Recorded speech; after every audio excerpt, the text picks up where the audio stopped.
Autocracia SA, las redes del mal absoluto.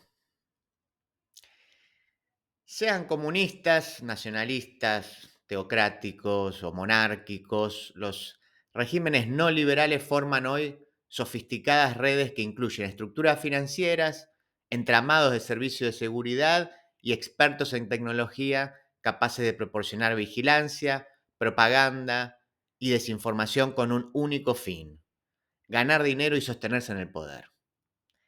Esa es la hipótesis de Autocracia S.A., el nuevo ensayo de Anne Applebaum, autora del Telón de Acero, Hambruna Roja y Gulag, el libro por el cual supo en 2004 obtener el premio Pulitzer. ¿Por qué hablar de autocracias y no lisa y llanamente de dictaduras? Porque a diferencia de las dinámicas que estas últimas adoptaron a lo largo del siglo XX, las primeras, si las autocracias, actúan como un conglomerado de empresas y no como un bloque homogéneo desde el punto de vista ideológico. Rusia, China, Irán, Corea del Norte, Venezuela, Nicaragua, Angola, Myanmar, Cuba, Siria, Zimbabue, Mali, Bielorrusia, Sudán, Azerbaiyán y quizás otra treintena de países serían, según Applebaum, ejemplos de autocracias que no solo tejen redes entre sí, sino también con democracias iliberales, como Turquía, Singapur, India, Filipinas, Hungría. Esto es, países que no siempre confrontan con Occidente, digamos. Pero no solo eso, lo más escandaloso es que las autocracias también interactúan e influyen en el mundo libre. ¿Gracias a qué? A los vacíos legales y las estructuras financieras que les garantizan buenos negocios y con ello beneficios personales para los líderes y fortalecimiento interno para el sostenimiento de sus regímenes.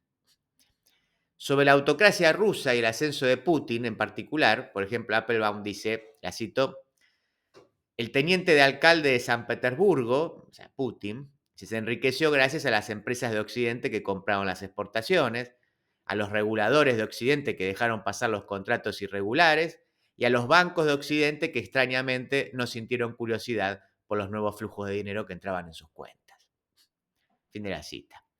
El ejemplo de la Rusia de Putin viene a cuento porque, según la autora, desempeña un rol central en el mundo de las autocracias, en tanto creadora del matrimonio moderno entre cleptocracia y dictadura. Asimismo, Rusia sería el país que más activamente intenta perturbar el statu quo, me refiero al statu quo de las democracias occidentales, financiando ataques y buscando incidir en la política interna de los países sobre los que tiene particulares intereses. Applebaum incluso va más allá y afirma que el propio Trump podría haber recibido financiación directa o indirecta de los rusos a través de oscuros personajes que compraron pisos pertenecientes a los emprendimientos inmobiliarios del flamante presidente electo de los Estados Unidos. Perdón. Las redes de las autocracias apuntan además a dar una batalla comunicacional que, según la autora, es la principal fuente de bulos y de desinformación.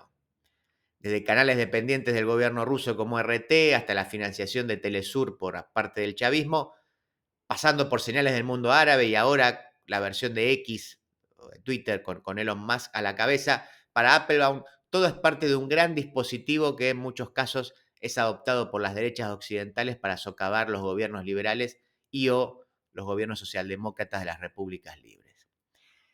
Ahí aparece un punto interesante en el libro, y es el que refiere al modo en que ha cambiado el escenario en las últimas décadas respecto a la relación entre Occidente y las autocracias. Es que siempre existió una idea asociada al liberalismo clásico de que el libre comercio acabaría siendo una forma más efectiva de influir en las dictaduras, y sin embargo habría sucedido exactamente lo contrario. O sea, un ejemplo en ese sentido es el caso del acuerdo en torno al gasoducto que llevaba el gas desde la Unión Soviética a Europa y que estuvo en el eje del conflicto tras la guerra en Ucrania. O sea, lejos de haber desestabilizado a la Unión Soviética y ahora al gobierno de Putin, los ha fortalecido con dinero fresco y ha significado una dependencia fuertemente condicionante para Europa. De hecho, Applebaum encuentra una relación de causalidad entre el ascenso de la derecha en Alemania y esta fe ciega en la capacidad aperturista del intercambio comercial. Les leo otro pedacito del libro. Dice: el cambio a fuentes de energía más costosas, por el corte del gas desde Rusia, generó inflación. La inflación a su vez generó insatisfacción.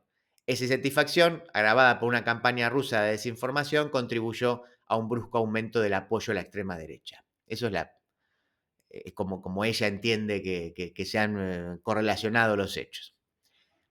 Incluso adoptando una terminología de un autor como Carl Schmitt, a quien Applebaum no dudaría en llamar nazi, la autora considera que una excesiva dependencia con Rusia o China supone no solo un riesgo económico para Occidente, sino sobre todo un riesgo existencial, dice. Y agrega, la cito de nuevo, dice, quizá en el futuro otras autocracias ofrecerán también esa clase de paquetes. China podría prestarse a invertir en el tipo de régimen adecuado para debilitar la eficacia de las sanciones. Irán podría organizar una revuelta islámica para ayudar a derrocar a un gobierno democrático inestable. Los venezolanos podrían aportar su experiencia en el tráfico internacional de estupefacientes. Los zimbabuenses podrían contribuir con el contrabando de oro. Puede que todo esto parezca descabellado, pero no debería. Un mundo en el que las autocracias colaboran para mantenerse en el poder, promover su sistema y perjudicar a las democracias no es una distopía lejana, es el mundo en el que vivimos ahora, dice Applebaum. No conforme con tal temerario diagnóstico, aparece una segunda mención a Trump, en quien considera se daría la fusión completa del mundo autocrático y democrático en el caso de que su nuevo gobierno logre dirigir contra sus enemigos a los tribunales y a las fuerzas de seguridad en combinación con ataques a través de redes sociales. Frente a este escenario, y como suele ocurrir en este tipo de libros, que son libros digamos, a mitad de camino entre el periodismo y el activismo, hay un último capítulo en el que se intenta responder al interrogante acerca del qué hacer. Allí, insólitamente, Applebaum considera que la multipolaridad y la idea de soberanía son solo excusas creadas por las autocracias para garantizarse impunidad. De aquí que llame a una gran coalición de las fuerzas de los países democráticos que incluya a los ciudadanos que persiguen las ideas de la libertad y los derechos humanos al interior de las autocracias, con el fin de enfrentar esta gran red cuyo enemigo principal son los valores occidentales. Desde distintas estrategias de protesta, pasando por bloqueos económicos e intervenciones más o menos directas vía la OTAN, hasta reformas del sistema financiero y la regulación de la inteligencia artificial y las redes sociales bajo la excusa del peligro de la desinformación, todo, todo sería válido frente al poder autocrático, según ella. Para finalizar, digamos que más allá de la novedad que podría aportar la idea de presentar a los regímenes no liberales como parte de una red cuyo funcionamiento se asemeja más al de empresas que al de los viejos estados leviatanes, digamos, el libro tiene deficiencias. Sobre todo la imprecisión categorial.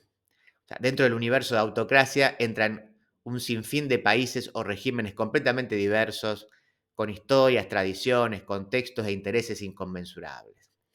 Aun cuando en algún párrafo la autora hiciera la aclaración, a lo largo del libro pareciera que autocracia es todo país que no se adecue a los cánones de las repúblicas liberales occidentales, y una definición tan amplia, en el noble intento de hallar patrones o generalidades, acaba aportando confusión.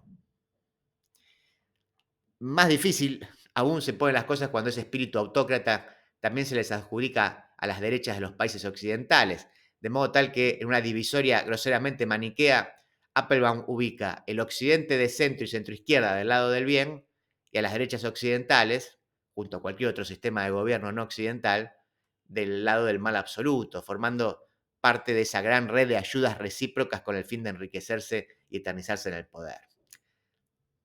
A ver, no hace falta abrazar el relativismo para darse cuenta que la evidencia empírica muestra que lamentablemente las cosas no son tan simples. Y no hace falta que yo, yo me posicione en un relativismo sonso. No, pero las cosas son más complejas. En este sentido, si lo que busca son trazos gruesos y reforzar posicionamientos, el libro de Applebaum cumple su cometido. Pero si lo que pretende es comprender, asumir complejidades y eventualmente aprender a convivir con los grises, serán necesarias, me parece a mí por lo menos, otras lecturas.